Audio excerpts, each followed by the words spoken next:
This tour has a lot more memory banks for me than the previous tours, because when I hear the beginning of that overture, and that's a Funny Girl overture, taken from the actual score from the original Broadway overture, I just personally go back in time.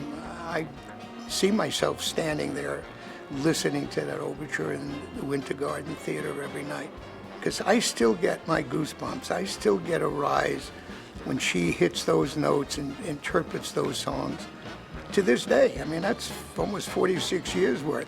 I got a call from Marty Ehrlichman. It was in the spring of 2006, probably around February or so, asking if I would be interested in being involved in a tour that Barbra was doing. And since I had done the last 4 shows of the Timeless tour and thought that would be the last that I'd ever get to conduct Barbra on a stage in front of people, it was like, are you kidding? Would I be interested?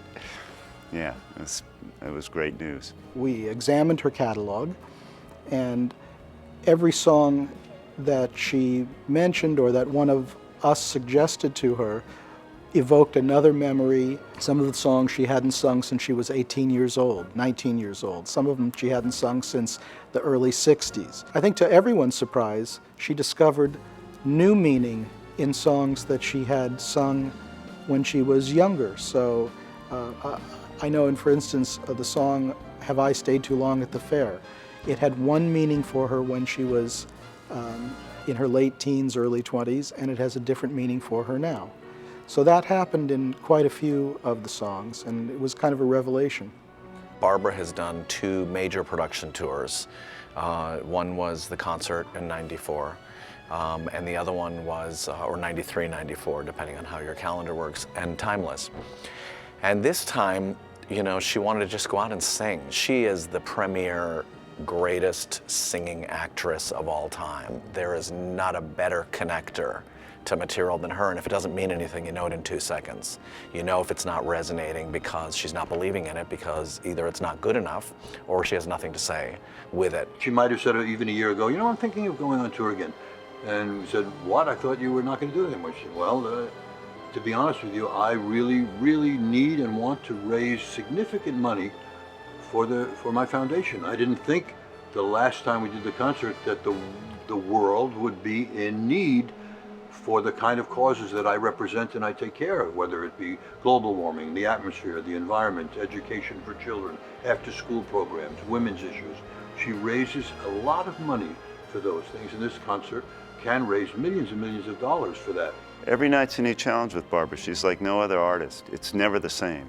And that's part of her genius as an artist, is when she steps up to sing My Man, I have no idea. I mean, I have a general idea of where she's going, but you have to be present because she's so present. She gets into the moment, she's experiencing that, what that song means to her, and to conduct it and to follow her, you have to be right there. It's never going to be the same.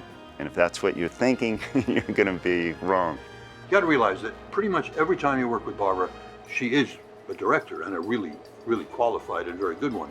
So you're always working with her in that capacity as well. One of the things that the general public may not be aware of about Barbra is that she is a fantastic musician. And she's not a trained musician, but she has incredible musical instincts, and the members of the orchestra consider her to be a fellow musician. Because she's proven right from the get-go, when she was 18 and a half years old, that she just knew. She knew what was right for her. And I sensed that, and that was my strength for her. That able to cut through worrying about anything else other than she should get what she wants. Everybody along the way tried to change her approach and what she was doing. And my strength for her was, you know, to follow her instincts and make sure she got what she wanted. The other element of the show that's never been done before is Sammy. Sammy is her dog. And Sammy is the love of her life and our lives, and Sammy's adorable. And we've been having fun, because Sammy will be a little bit of a part of the show. So it's kind of fun and unpredictable, taking some shots and working with a dog. And part of my little sense of humor is that most of the scripts say Streisand concert, like it says in the back, the script that we prepared for Barbara says Sammy's mommy, with a picture of Sammy on it, and that's just, I think, kind of fun. You know, she hasn't changed. You know, her politics haven't changed. Her passion hasn't changed. Her care. She's a mom. You know, she's an activist. She's you know, a concerned individual, and she's so real. So the main reason for us doing this is archivally, so that when you talk about Barbara's farewell, everything that Barbara does like this, at the level that she does it, has to be documented for generations to come. There's no bigger artist in the world when you start to think about it in terms of what she's accomplished as a performer, as an artist, as a writer, as a director, as a singer. This is forever, and should be.